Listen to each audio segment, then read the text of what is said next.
Kamanda wa jeshi la wazalendo Mayele Rashid Wilonja Kanyama Kaloko amewasili rasmi katika mji wa Uvira kwa lengo la kuimarisha uwezo wa vikosi vyake na kudhibiti mwenendo wa wanajeshi waliopo chini ya uongozi wake. Kwa mujibu wa taarifa zilizopatikana, Kamanda Mayele amesisitiza nidhamu ya hali ya juu, akipiga marufuku askari wenye kuzurura hovyo bila kibali cha uongozi.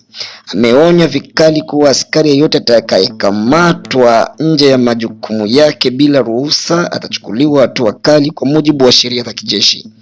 Hatua hiyo inalenga kurejesha utulivu, kuimarisha ufanisi wa kioperesheni na kulinda raia katika maeneo ambayo vikosi vya wazalendo vinaendesha shughuli zao.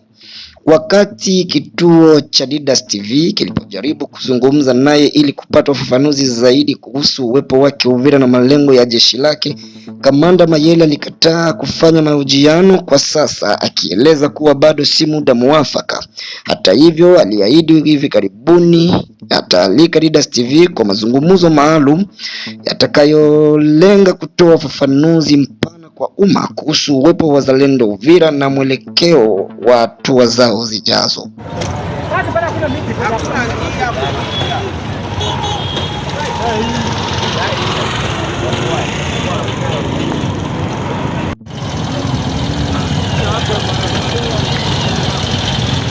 Jeshi la Jamhuri ya Kidemokrasia ya Kongo FARDC linaendelea kujidhihirisha kama moja ya majeshi wenye ushawishi mkubwa barani Afrika kwa kubaki katika nafasi ya 8 kati ya majeshi yote ya Afrika kwa mujibu wa orodha ya kimataifa ya hivi karibuni ya tathmini za nguvu za kijeshi.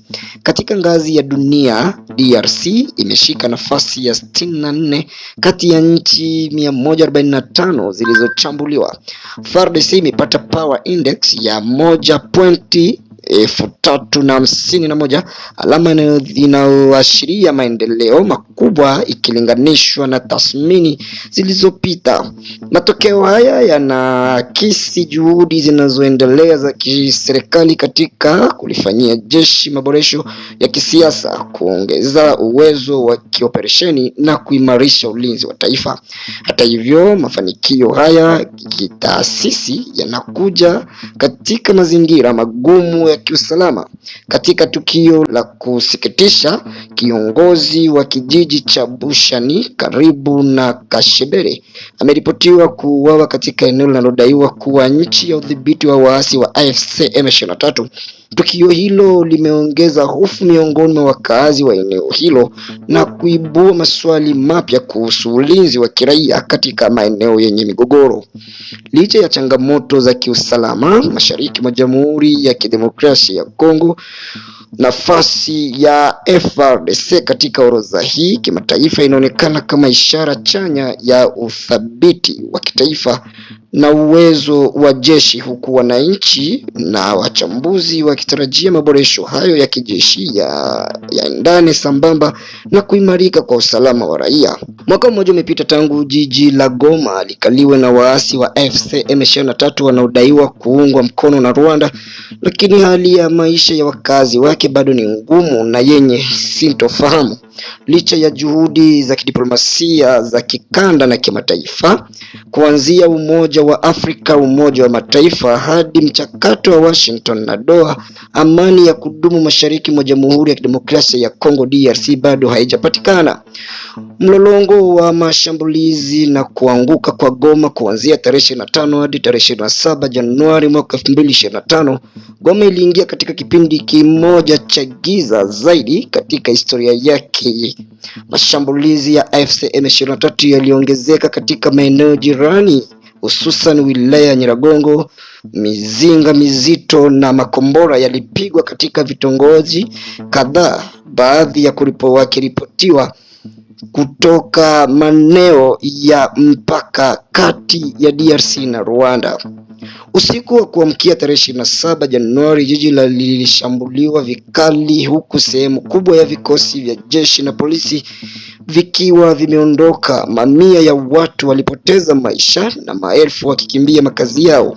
Asubuhi ya siku hiyo, sehemu kubwa ya Goma ilikuwa chini ya udhibiti wa waasi, huko FARDC na wazalendo wakishikilia maeneo machache. ya kaskazini magharibi. Uwanja wa ndege wa Goma ulikuwa tayari umechukuliwa, lakini haukuweza kutumika kutokana na vifaa vya kijeshi vilivyokuwa vimejazana. Katika machafuko hayo, mashirika kadhaa ya kibinadamu yalilazimika kuondoka haraka na hali ya hofu ikatawala miongoni mwa wakazi waliokuwa tayari wamechoka kwa miaka ya migogoro. Goma leo hali bado ni tete. Benki hazijafunguliwa, uwanja wa ndege wa kimataifa umefungwa, mahakama ya rufaa hazifanyi kazi na hakuna mamlaka halali ya kitaifa inayofanya kazi kikamilifu mjini.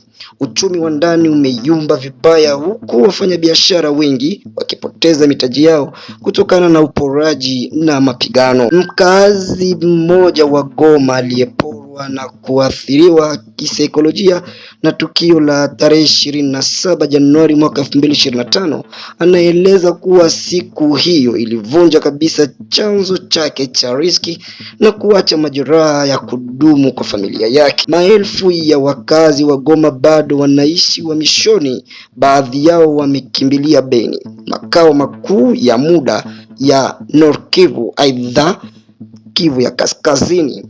Huko wanajaribu kuanza upya maisha, lakini wanakabiliwa na umaskini na kutengana kwa familia na kukosa uhakika wa kesho. Mmoja wa wakimbizi anasema, naishi kwa familia ya kunikaribisha, watoto wako mji mwingine, mume wangu mji mwingine, silaha zinapaswa kunyamaza. Tunahitaji kurejea kwa watoto wetu, wake zetu na nyumba zetu, sisi ni binadamu. Mwingine anaongeza, mazungumzo yamechukua muda mrefu sana.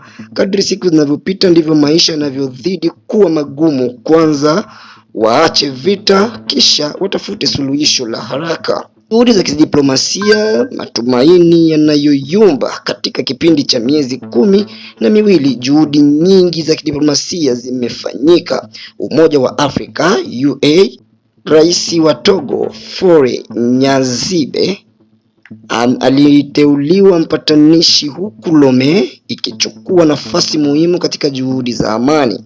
Umoja wa Mataifa UN unaendelea kuunga mkono michakato ya kikanda na kusisitiza uratibu wa juhudi za amani.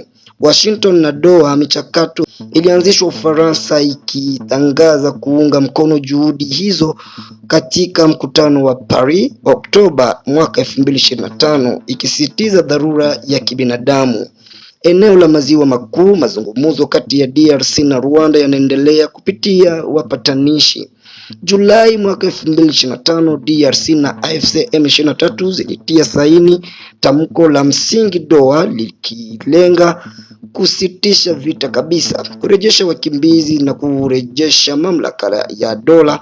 Oktoba 2025, mfumo wa udhibitishaji wa kusitisha mapigano uliwekwa, ukifuatiwa na makubaliano ya mfumo tarehe 15 Novemba mwaka 2025. Sambamba na hilo, mchakato wa Washington ulihusisha mazungumzo ya moja kwa moja kati ya DRC na Rwanda kuhusu usalama, uchumi na heshima ya mamlaka za kitaifa. Hata hivyo, licha ya makubaliano hayo, ukiukwaji wa ushisitizaji mapigano unaendelea. Mapigano hayajakoma na hali ya kibinadamu Kivu kaskazini na kusini bado ni mbaya.